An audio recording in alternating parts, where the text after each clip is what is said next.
nashima inshuti zanjye mumeze mute mumeze neza nanjye ngaho ndashima Imana nari mbakumbuye aho yambi buri wese azamura amaboko ayarambure tuyambirane dusuhuzanye dufite byinshi byo kuvugira Imana dufite kuvuga urukundo rw'Imana dufite kuvugana urukundo rwiza ruri natirere twahawe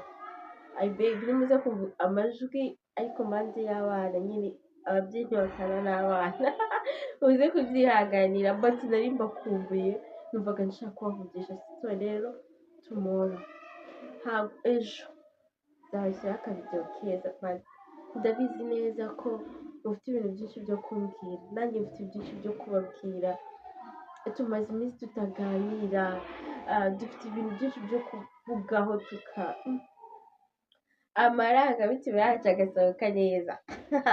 tukabwirana neza urukundo rwa nyarwo so rero Imana ikomeze ibarinde ndabakunda ndabakunda cyane ikindi kandi mukomeze muharanire kuba mwebwe ubuzima bwanyu iby'isi ntibikabahindure abantu ntibakabahindure ibyo usanze kuri iyi si byana kubisigasira ndetse no kubigira byiza kurushaho ntabwo ari gahunda ntabwo ari ugusenya gahunda ni ukubaka so rero ni byinshi cyane twavuga ndumva nifuza gusiga mbaganiriza akantu kamwe nuko mukumbuye ko tuganira sibyo ese inshuti yanjye kagubaze mu bimwe mu bintu bimaze igihe bimbaho akantu kamwe kambayeho kakanyungura kakagera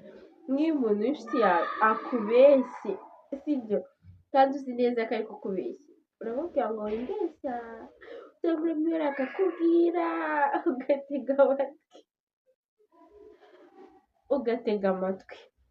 ubigenza uti ndagira ngo mbwire rero inshuti zanjye kimwe mu bintu maze iminsi ndi kubona nahuye nako kakanyigisha tujye tugerageza gukoresha ukuri ku bantu tutifuza noneho ukuri kure even n'undi muntu uwo ari we wese ngo ukuri guca mu ziko ni gushya ntukabeshe umuntu ngo ushake kwigira mwiza ujye ubwira inshuti yawe amakosa wakoze usaba imbabazi cyangwa niba wumva udashoboye no kuyavuga inshuti yanjye wibikomoza wishaka kuvuga ngo uri gushaka kuvuga ukuri kandi nabwo uri kukubeshyamo kubera ko wa muntu ushaka kukwiyorera akakiyorera akavuga se nimba imubwira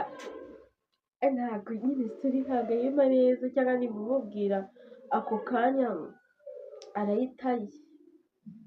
abukunzi noneho bikaza kugora wa muntu wawe kuzakumvisha ati nyamara kijya gihe warambeshye ibi n'ibi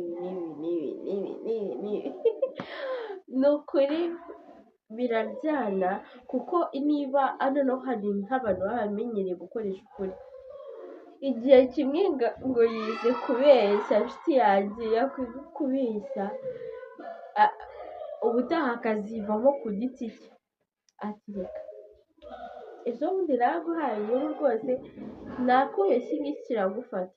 turi kubivuga duseka ariko buriya kubeshya ni umuco mubi satani yuririraho bantu b'Imana muntu wese usenga Imana idini ryose waba usengeramo ikintu cyo kubeshya ni umuco mubi noneho si tuvuze kubeshyerana tubivuga ikindi gihe tubaye tubituranye ibyo byo ni urundi rwego ariko gerageza ube mukuri niba wanabaho